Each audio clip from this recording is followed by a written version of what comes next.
Hey, welcome to another edition of Blue Jay Banner. Today I'm Tim Kruger, and today is in our second edition of Random Blue Jay of the Week.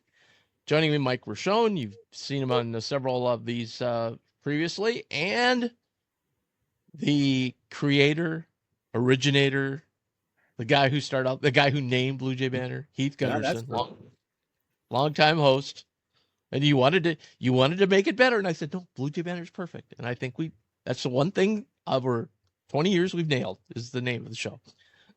So got that going for us, which is good. Yeah, love it. All right. So today we're going to do that. And you know how it went. And we have a little discussion when we're done. Want to thank Infusion Brewing Company for sponsoring. Go to infusionbrewing.com. They've got all their fall beers starting to roll out right now. The pumpkin beers. My favorite, the dill pickle beer. You mix that with Bloody Mary mix. It's fabulous. So check them all out, infusionbrewing.com. Okay, so far, Mike Schmidt is 1-0, but he's not on the show today. So there we go. Mike Roshone, you're 0-1. Try and get off the schneid today. Right. And Heath Gunderson will join, and we'll see what his record is after today. Am I going up against Mike? I don't know how this works. Yeah, that was difficult. I was going to use first names and I couldn't do it. So today we'll use first names. So if you want to answer, say Mike or say Heath. All right. And then the other guy's got to just be quiet. Let the other guy answer. All right. So here's the game. Random Blue Jay of the week. So this is a Jay from the last in this century. So the last 25 years. It's not going to be Doug McDermott or Kyle Korver because they're not random, right? It's going to be somebody random. I'm going to give you 10 clues. Going to start out successively. First couple of clues, you're going to be like, I don't get it, but they form a chain so you can kind of get an idea. If you think you know the answer, shout out your first name and then give the answer. If you're wrong, that's fine. You get one wrong guess. But if you get two wrong guesses, then you're out of the game and your opponent can just listen to all the rest of the clues. All right? That makes sense to everybody? Most importantly, what do I win? Is there Plinko chips? I'm going to the Price is Right at the end of next month. Is there Plinko chips? Is there at least if I lose, are there nice parting gifts? I did not know this. Now your mother will not be mad at me for watching Price is Right every day because I'll say, well, see if he's going to be on here. Well, you got to do something great. No, it's Price is Right live, which is like locally. It's not. It was just a bad joke, but Damn it! All right, sorry. All right. So here we go. We're going to kick it off. Again, shout out your name if you got an answer. All right. Ready? Clue number 1. Puerto Rico connection.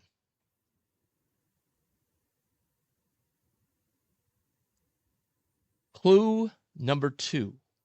This player played in 63 games.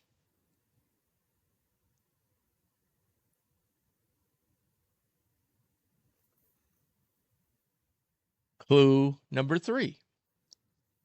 This player wore 2 different numbers.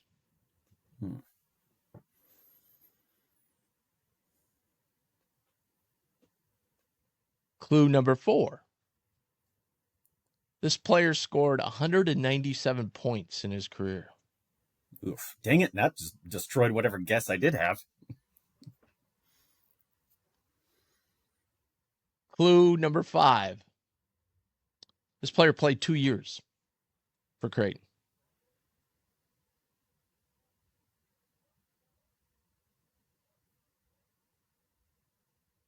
Clue number 6.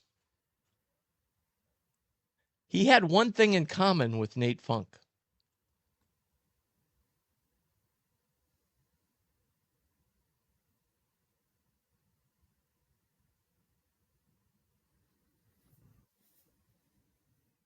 Clue number 7.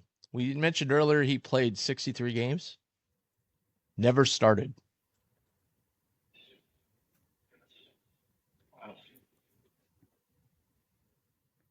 All right, here we go.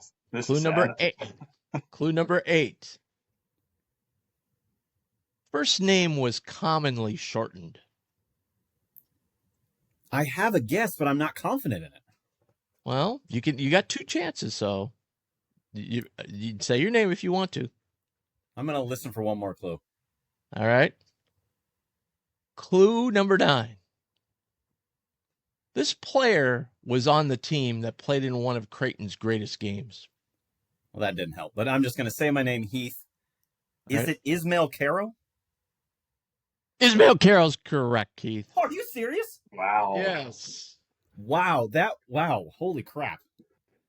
That's awesome. Yeah. Nice job. The last oh my one. God.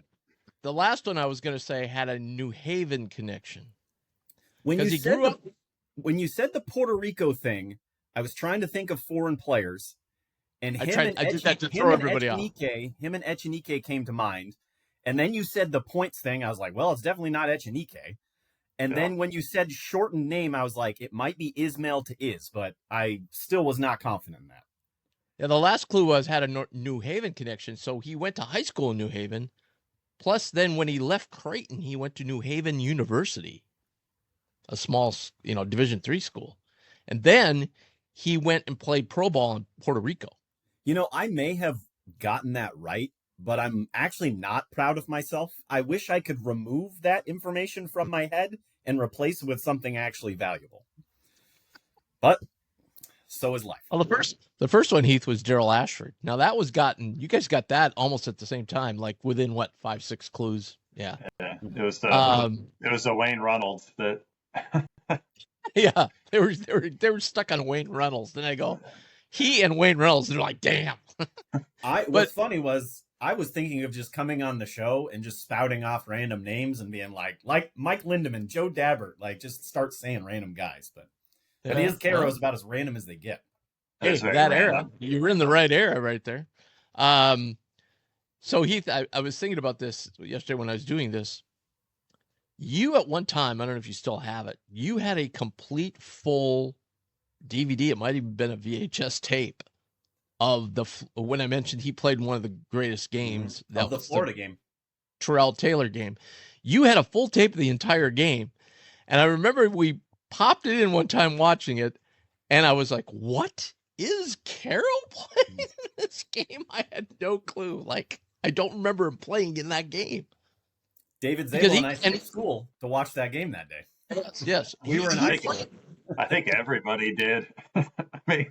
Or at least they were showing it in classes, in school classrooms. So he played overtimes? Yeah. He played 22 minutes in that game too. It wasn't like he just got in once in a while. And he had an incredible amount of steals for 2 years. I did not realize that either. His turnover to assist ratio was not good though.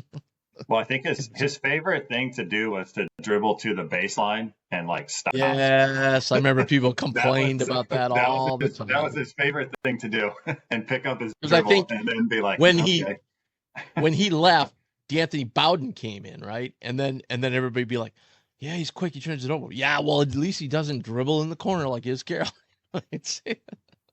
Bowden was so athletic compared to Iscaro. Yeah. Right. But I'll bet.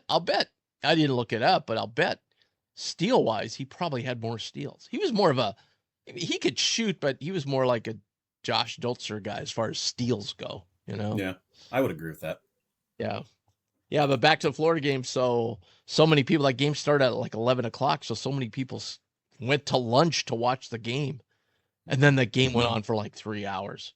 So I'm sure there was a lot of people that got in trouble going back late to work. So is Carroll.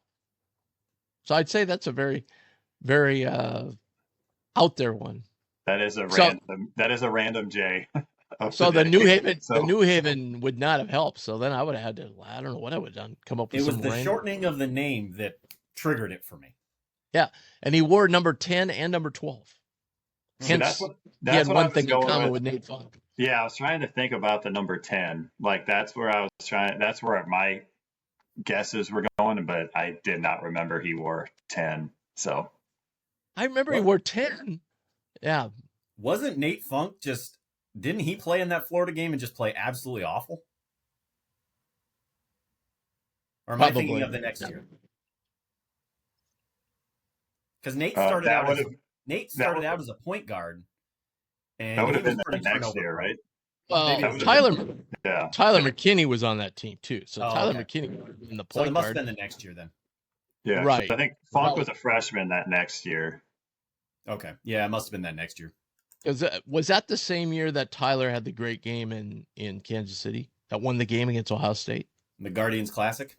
Yeah. Yeah, that might have been. Hold on, I'll look it up here for a second. Yeah, I was like, I just pulled up the roster to see. Yeah, that's what I'm doing. The names that come up. Dan Finklia, Dan Bresnahan. Oh, Brez, yeah. Larry House. Now, there's a good J. Kellen Milner. Yeah. So the 01-02 team. Oh, I went too far. Yeah.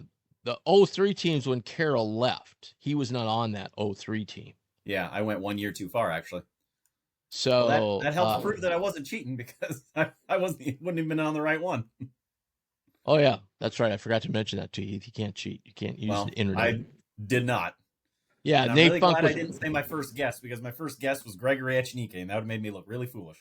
Yeah, so basically, Funk took Carroll's spot on the roster spot because most of those guys came back. Corver, House, Grimes, Brody, Lindemann. I think we added Bowden that year also, but McKinney was on that team. Yeah, so right. I was a big Mike Grimes fan. Loved Mike Grimes. Just brought his lunch pail, get you 8 or 9 rebounds and probably 6 points.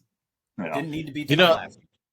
I was looking at that the other day because we were on our last episode, Mike Schmidt and I, we discussed the 3 teams that had made the Sweet 16 this decade, which is pretty incredible. Like nobody talks about that. Like we've had 3 teams in like 6 years make the Sweet 16, which is pretty cool. And we were talking about the different guys and so forth. And as you went through the different and kind of compared them and stuff, I thought of Mike Grimes. I thought, man, remember in the day we thought, wow, we got a big time bruiser here. And now like we've had so many bruisers, big guys since then that are talented, that could hit outside shots. Though, that was because we were in the Missouri Valley. Oh yeah, right. Couldn't get a big time recruit that was a big guy that actually had skill. So it was like, that was something we always complained about. We have nobody that could grab a rebound. And then finally we're like, look at this guy. Like, I don't care if he can't shoot. As long as he grabs a rebound, who cares? Like, I feel like on our last show. Our last show, on our last show, when we did the first Random J, we got into Ashford and stuff, and then we started talking about Faulkner was actually Valley Player of the Year, wasn't he? No, Defensive Player of the Year. Defensive Player of the Year, and we thought, and then Tatum that guy was freaking, that guy was awful. Like it was just a thug, basically. I mean, you compare a picture of the team right here, and I see Terrell Taylor sitting next to Iz Caro on the team picture. There you go. Curious to know what happened to that gentleman. Remember he was on that MTV show? T-Time. Yeah. I connected with him once. I was going to have him on Blue Jay Banner, and something happened and we couldn't connect. But he used to be on Facebook quite a bit. Like he had, I think he's married. He's got a couple kids, and yeah, I'll have to try and track him down. That would be an interesting interview because there was a lot of stuff that happened. Just that game in general. I mean, that Florida game in general was his whole, claim to fame for a while. I mean, he takes that shot and everybody's like, oh, God, Terrell, why are you throwing this one up? And it goes in. Yeah, Dana Altman was one of the same people saying the same things about him taking that shot. And you contrast that to Mac and Marcus Foster in the Big East tournament when he's out there 25 feet away and Mac's like, shoot it. Yeah, just not against Kansas State. Yeah, exactly. All right, so Heath, you're on the board. You're 1-0. So we'll have you back some other time. So I was like, this means I have to do this again? Yeah. At some point. Yeah. All right. Yeah. If I'll you wait get till the random J of Iz Caro, then you have to come back. Those are rules. Yeah. All right, fair enough. I honestly, if I do, I'm going to study a little bit before I come back. I'm going to look at some past rosters because. Well, speaking of studying, Mike's 0-2. So there you go. I need to study. But I mean that was a tough one. Like that was a really tough one. And the fact that I remember that act, like I said, is not a good thing. Like, I'm not proud of that. I mean, no. After 8, I knew you had it. I was like, he's gonna get it here. All right. Okay. Well, thanks, guys. That was a lot of fun. Yeah. Make sure and hit that subscribe and like button, everybody, on YouTube. Helps us out a ton. And we'll see you again tomorrow. By the way, there's no show Friday, so we're taking a long weekend. So tomorrow we'll kind of give you a sense of what's going on this weekend. The Creighton volleyball team is another huge match this weekend against Wisconsin. So check it out. Thanks, guys. All right. Thanks, guys. Have a good day. See ya.